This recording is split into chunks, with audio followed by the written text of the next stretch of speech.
people like me.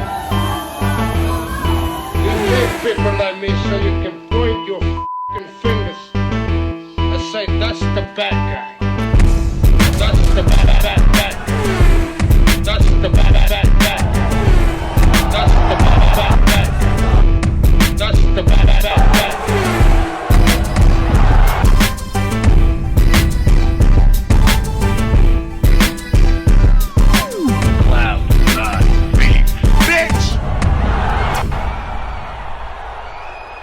Welcome to the motherfucking relay. We're covering today's top boxing news.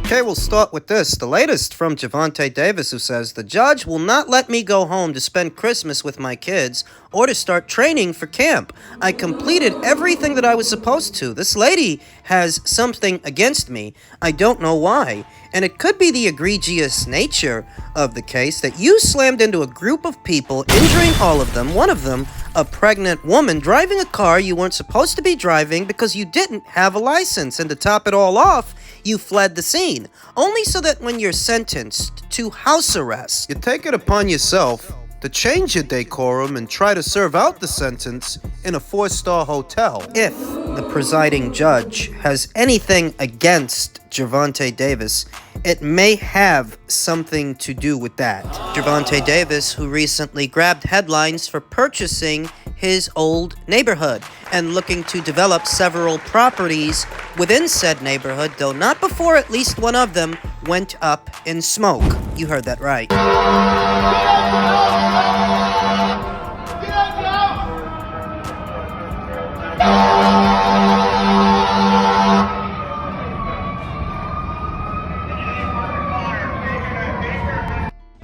Hey y'all, I ain't gonna lie, I'm over here in tears because they fucking burnt down the block that Tank just bought. And I swear to God, like, when it come to Baltimore, it's no winning this motherfucker. This man is a world champ, and he want to give back to the community he was raised in. That community is on fire a day after he paid for it. That somebody set that up. And I'm not pointing fingers or placing blame, but somebody did that cruddy shit. That's fucked up. Like, granted, the houses in Baltimore are fucked up, but that man just bought the whole Sandtown Winchester community, and it's currently on fire. That shit got me mad as shit that I'm in tears mad. On the predication that some spiteful individual within the community tried to destroy what Gervonta Davis is trying to build, what you have to consider is the notion that you're gonna quote-unquote give back to the community that would sooner rob you and kill you if given the chance. Just for the bragging rights. A romanticized notion we often hear in reference to the inner city and inner city kids who eventually make it out and improve their circumstances, coming back and quote-unquote giving back to the community that would sooner rob them and kill them. You often hear about how horrible the living conditions are in these communities. So what exactly are you giving back to? Purchasing a property or even an entire neighborhood will not be enough to improve upon the socio-economic factors of said community, which is not limited to just one neighborhood or one property.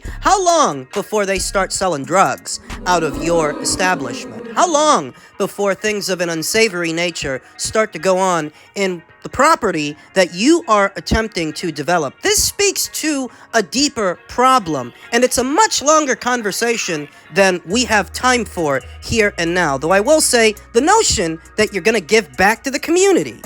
You wouldn't be celebrating making it out of that community if it were the kind of community that warrants giving back to. No, I don't approach the subject of giving back to the community with the same wide-eyed naivety, warm and fuzzy feelings that some others do. The world is solid through and through. It was a Pelagic litigator, Andrea Burkhart, who presented a different way of looking at things. A separate scenario, if you will. Andrea said, as long as he's insured, that's a win, to be honest. You think about Gervonta Davis purchasing the property and how so soon after he purchased it, it goes up in smoke. Is it possible that he may have paid someone to burn down the property so he can collect on insurance money? Or maybe save on demolition costs? Maybe I am going out on a limb when it comes to that scenario, but there is something to be said about the timing of all of this, that so soon after he buys the property, it goes up in smoke. It's either somebody really doesn't like that guy, or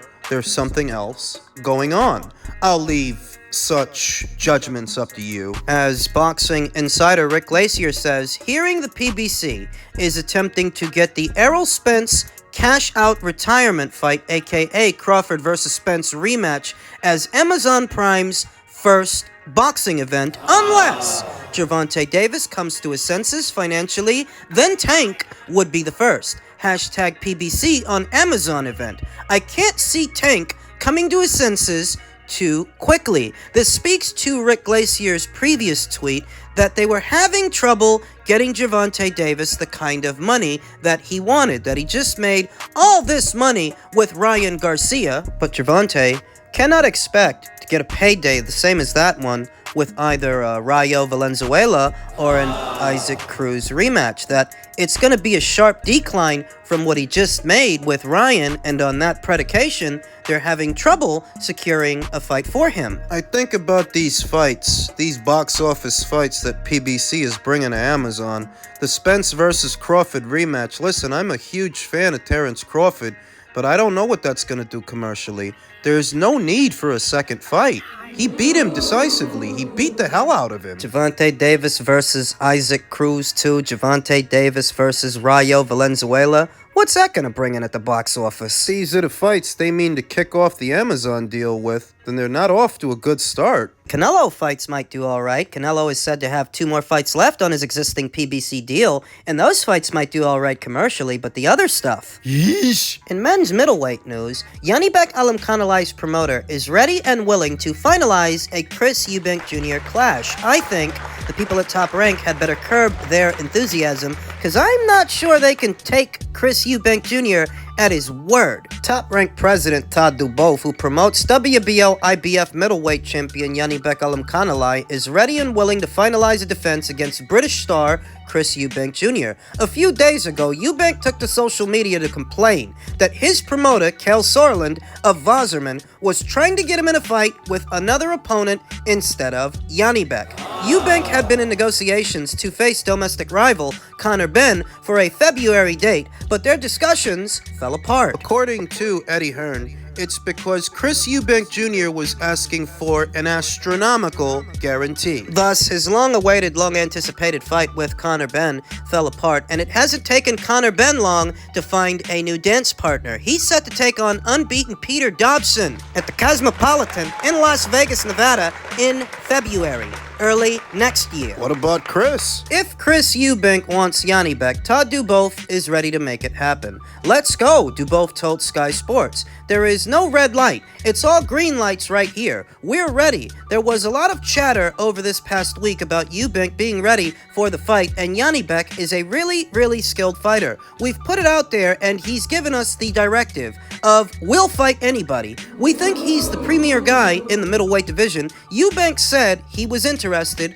We're interested. Let's bring it on. I think it would be fantastic. I think it's fantastic for the sport and fantastic for the middleweights. I think Todd Duboff's enthusiasm is premature. This is all due to a tweet from Chris Eubank Jr. where he said that he went to bed agreeing to fight Janibek Alimkhanalai, but he woke up to find out that what Kel Sorland wants is for him to face the IBO champion Etinosa Oliha. What I think is a bit of misdirection, a smokescreen from Chris Eubank Jr., so that if and when he ends up fighting the IBO champion, it'll be his promoter that takes the blame, and not him. He's not gonna fight Janibek. The unbeaten puncher would not have a problem heading to the UK for Eubank. We also saw Loma do it with Luke Campbell, which is a credit to the wonderful, sophisticated fans the UK has, Duboff said. They appreciate great boxers wherever they come from. I think Janibek, with the right dance partner,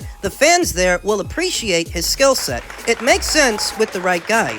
Eubank would be the right guy, and we're ready to go. I want to make this abundantly clear. If Chris Eubank Jr. really is serious about fighting Janibek Alimkhanalai, more power to him. But you have to understand that if that's a fight that he really wants, nobody can stop him from doing it. He's a grown man. He's not a robot. he's got enough autonomy that if what he really wants is that fight with Janibek Alimkhanalai, nobody, not Kale Sorland, not Nisei Sorland, not nobody can stop him from having it. So if he ends up fighting the IBO champion instead, That's because that's who he wanted to fight all along. I would sooner expect Chris Eubank Jr. to face Etinosa Oliha, or maybe Denzel Bentley. Or the man that just beat Denzel Bentley, Nathan Heaney. Understand that Chris Eubank Jr.'s drawing power is largely domestic. He can draw, but it's in the UK. And in the UK, you could sell Eubank versus Bentley. You could sell Eubank versus Heaney. You can sell those fights. Chris Eubank Jr.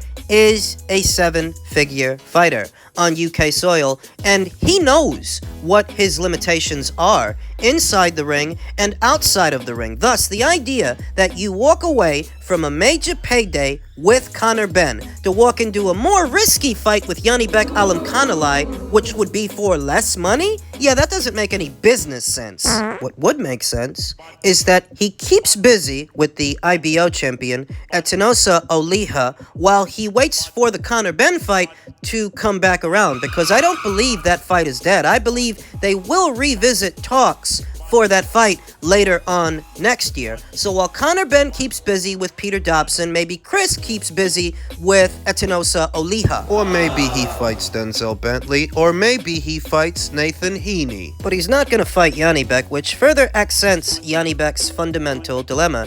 He's in an era of middleweights that lack both depth and ambition. He is a champion without a challenger. The other two champions at the weight, Jermall Charlo, Arislandi Lara, they're over there on the PBC side of things, and fat chance you get one of them to cross over to Top Rank to box this guy. Arislandi Lara, the WBA champion, he's waiting on a rescheduled fight with Danny Garcia. And Jermall Charlo, who still has the WBC middleweight title, hasn't actually boxed as a middleweight in 2.5 going on 3 years. Oh, he saw action recently, he did, but that was up there at super middleweight. Todd Dubof's enthusiasm at the prospect of a Chris Eubank Jr. fight for his unified champion only accents the desperation, the desperate times they're in, that they have a world-class fighter and a unified champion in Janibek, but they have no one to match him against, no one for him to fight. Really shouldn't be that excited that Chris mentioned him. In any event, I don't expect Chris Eubank Jr. to share the ring with Janibek in his very next fight. I expect that he will face the IBO champion while he keeps busy en route to a Conor Benn fight, because as stated, I don't think that fight is dead. I think it's delayed, and they will revisit talks to do it later on next year. Just in keeping with the theme of all things middleweight, Demetrius Andrade's trainer, Andre Rosier, confirms a return to 160, aiming for an undisputed run. Sounds ambitious. Though not realistic. Coming off of that one-sided beating at the hands of David Benavidez up there at super middleweight, we've decided to move back down to 160. Andre Rosier, one of Andrade's lead trainers, told BoxingScene.com. Boo Boo is all for it. A brutal 6th-round stoppage at the hands of David Benavidez just last month helped the cessation of Andrade's 168-pound run.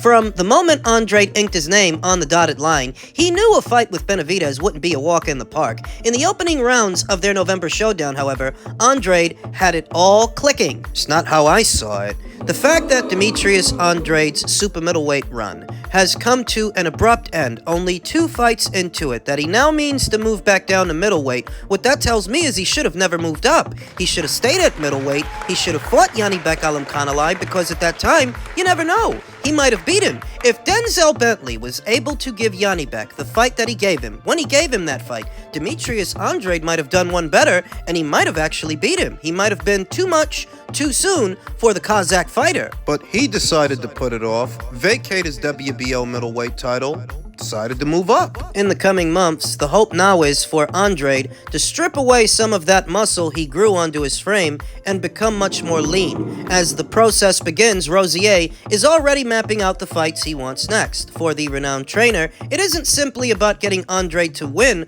another world title. Now it's all about showing the world that the former Olympian is the best middleweight on the planet before locking up a permanent spot amongst the all-time greats. We want to take Arislandi Lara's WBA title, then unify and fight Janibek to become undisputed. That will solidify Boo Boo as a Hall of Famer. And if he were to achieve this, given that he's already been a champion at 2 weights, If he were to beat Lara, and he were to beat Janibek Alimkhanalai, that would solidify his argument that maybe he is Hall of Fame worthy. but alas, Arislandi Lara is currently waiting on a rescheduled fight with Danny Garcia. If Lara loses that fight and Danny ends up with the WBA title, I don't see Danny defending it against Demetrius Andrade. Yeah, I don't see that happening. That's if Danny wins. If Danny loses and Lara stays WBA middleweight champion, what you then have to wonder is, how much money is it going to take to make the fight? The fight between Arislandi Lara and Demetrius Andrade. The PBC don't have but so many fight dates to make fights with. 12 to 14 by way of their Amazon Prime deal. Some fights and some fighters take priority over others. Do you think that a 35-year-old Demetrius Andrade, who's never been all that big a ticket seller, do you think he's a priority to the PBC? Or what about a 41, 42-year-old Cuban fighter? Never been that big a draw either, even if he is a reigning champion. Doesn't have very much marquee value. I struggle to think that with such a limited amount of fight dates, the PBC would bend over backwards to do a fight between Demetrius Andrade and Arislandi Lara. Rather, the winner of Lara versus Garcia. And they also mentioned Janibek Alimkhanalai, who's over there on the top-ranked side of things. That fight can happen so long as Demetrius is realistic. But when has that ever been the case? I want to say that just because Demetrius Andrade lost his last fight, that lone defeat doesn't mean you can't use him for other fights. It doesn't have to be the end of his career or the end of the road. The problem is he's never had realistic expectations for what he should be paid for a fight. And that would be a hindrance going into negotiations for Janibek Alimkhanalai. What kind of money is Demetrius going to ask for? What they're talking about is ill-advised, at least historically.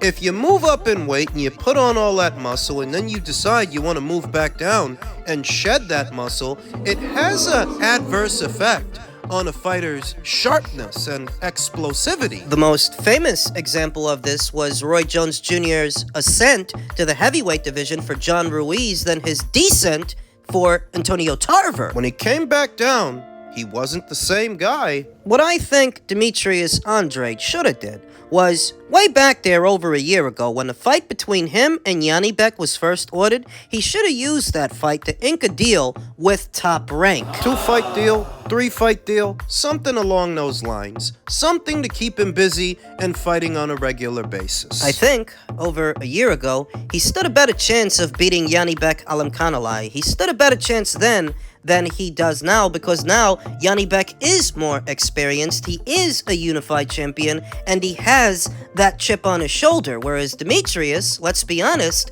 he was broken spiritually and mentally. He quit in the David Benavidez fight, and having quit, He's got quit in him. Whether or not you want to lambast him for giving up in that fight, I'll leave such judgments up to you. But it's not a discussion, it's not a debate that he gave up. I don't think he's gonna be the same.